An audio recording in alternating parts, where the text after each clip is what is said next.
ஆடி sale தள்ளுபடி up to 50%. Chennai Silks and Aha Oho Adi Sale.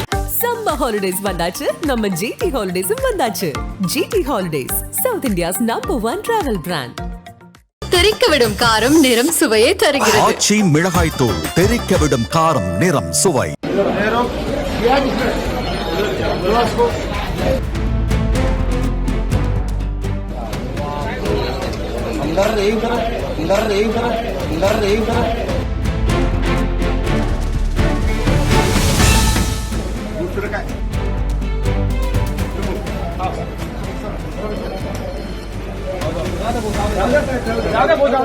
என்ன சாப்பாடு இது, யார் சமைச்சது என கேண்டீன் ஊழியரை சரமாரியாக தாக்கிய எம்எல்ஏவின் செயல் அதிர்ச்சியையும் பரபரப்பையும் கிளப்பியுள்ளது.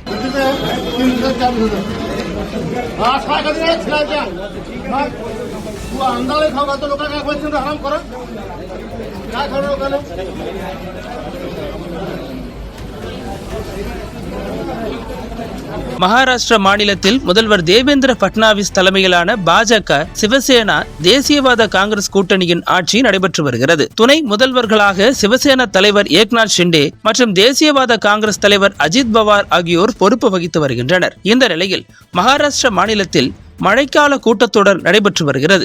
இந்த கூட்டத்தொடரில் பங்கேற்க வந்துள்ள சட்டமன்ற உறுப்பினர்கள் மும்பையில் உள்ள எம்எல்ஏக்கள் விடுதியில் தங்கியுள்ளனர். அந்த வகையில் ஷிண்டே தலைமையிலான சிவசேனா கட்சியைச் சேர்ந்த புல்தானா தொகுதி எம்எல்ஏ சஞ்சய் கெய்க்வாட் எம்எல்ஏக்கள் விடுதியில் தங்கியிருந்தார். கடந்த 8ஆம் தேதி இரவு அவர் விடுதியில் உள்ள கேண்டீனில் உணவை ஆர்டர் செய்தார். அவருக்கு சப்பாத்தி மற்றும் பருப்பு குழம்பு அடங்கிய உணவு வழங்கப்பட்டது.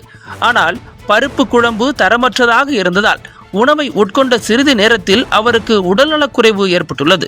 இதனால் ஆத்திரமடைந்த சஞ்சய் கெய்க்வாட் உடனடியாக கேண்டீனுக்கு விரைந்துள்ளார். அங்கு உணவை வழங்கிய கேண்டீன் ஊழியரை அழைத்த சஞ்சய் கெய்க்வாட், ஒரு எம்எல்ஏவுக்கு இப்படித்தான் கெட்டுப்போன உணவை கொடுப்பீங்களா, மோந்து பாருங்க என கூறி அவரை கன்னத்தில் அறைந்து முகத்தில் குத்தி கடுமையாக தாக்கினார். இதில் வலி தாங்க முடியாமல் ஊழியர் தரையில் விழுந்தார். அவர் எழ முயன்ற போதும் ஆத்திரமடங்காத எம்எல்ஏ கெய்க்வாட் மீண்டும் மீண்டும் தாக்கினார். இந்த சம்பவத்தின் வீடியோ சமூக வலைதளங்களில் வெளியாகி பலரும் சஞ்சய் கெய்க்வாட்டுக்கு எதிராக கண்டனம் தெரிவித்து வருகின்றனர். இந்த விவகாரம் குறித்து பேசிய எம்எல்ஏ சஞ்சய் கெய்க்வாட், நான் ஒரு போர் வீரன், இது எனது இயல்பான எதிர்வழிதான். ஒருவருக்கு ஹிந்தி, மராத்தி, ஆங்கிலம் புரியவில்லை என்றால் நாங்கள் இப்படித்தான் செய்கிறோம். பழைய உணவை அடையாளம் காண்பதில் எனக்கு நிபுணத்துவம் உள்ளது. அதன் வாசனையை ஒரு நிமிடத்திற்குள் கண்டறிய முடியும். நேற்று இரவு நான் பருப்பு, ரொட்டி மற்றும் சாதம் ஆர்டர் செய்தேன். பருப்பையும் சாதத்தையும் கலந்து சாப்பிட்டேன். முதல் துண்டு சுவை வித்தியாசமாக இருந்தது. மற்றொரு துண்டு சாப்பிட்ட போது எனக்கு வாந்தியே வந்துவிட்டது. இது அரசு உணவகம் என்பதால் ஆயிரக்கணக்கான மக்கள் இங்கு வந்து செல்கின்றனர். நான் மக்களின் பிரதிநிதி. நான் எந்த தவறும் செய்யவில்லை. உணவின் தரம் மிகவும் மோசமாக இருந்தது. நான் அவரை மீண்டும் அடிப்பேன். எனக்கு எந்த வருத்தமும் கிடையாது. ஜனநாயகத்தின் மொழியை யாராவது புரிந்து கொள்ளவில்லை என்றால் இதுதான் எனது மொழியாக இருக்கும். இதுதான் சிவசேனாவின் பாணி என அவர் தெரிவித்துள்ளார். சஞ்சய் கெய்க்வாட் இது போன்ற சர்ச்சைகளில் சிக்குவது இது முதல் முறை அல்ல. கடந்த காலங்களில் எதிர்க்கட்சி தலைவர் ராகுல் காந்தி மற்றும் சத்ரபதி சிவாஜி மகாராஜ் குறித்து சர்ச்சைக்குரிய கருத்துக்களை தெரிவித்து பரபரப்பை ஏற்படுத்தியவர் என்பது குறிப்பிடத்தக்கது. அனல் பறக்கும் செய்திகளை அப்டேட் செய்து கொள்ள நக்கீரன் களத்தை இப்பவே சப்ஸ்கிரைப் பண்ணுங்க.